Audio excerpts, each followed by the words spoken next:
সিংহ রাশির জাতক জাতিকাদের জন্য ২৪শে মার্চ দিনটি আত্মবিশ্বাস ও নেতৃত্বের শক্তিতে ভরপুর থাকবে। সূর্যের কৃপায় আজ আপনি কর্মক্ষেত্রে সবার মধ্যমণি হয়ে উঠবেন এবং আপনার সাহসিক সিদ্ধান্তগুলো চারদিকে প্রশংসিত হবে। রাজনীতির সাথে যুক্ত ব্যক্তিদের জন্য আজ বিশেষ কোনো সম্মান বা পদ লাভের যোগ রয়েছে। আর্থিক দিক দিয়ে দিনটি অত্যন্ত শক্তিশালী। পৈতৃক সম্পত্তি থেকে আজ বড় ধরনের লাভের মুখ দেখতে পারেন।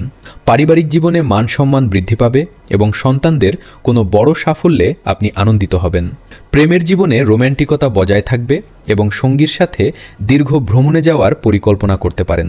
স্বাস্থ্যের দিক থেকে আজ আপনি ভরপুর প্রাণশক্তি অনুভব করবেন, তবে অতিরিক্ত উত্তেজনা পরিহার করা ভালো। শিক্ষার্থীদের জন্য দিনটি দারুণ সাফল্যের বার্তা নিয়ে আসবে। আজ আপনার শুভ রং কমলা এবং শুভ সংখ্যা ১। দিনটি ইতিবাচকভাবে শুরু করতে সূর্য প্রণাম করুন এবং লক্ষ্য স্থির রাখুন।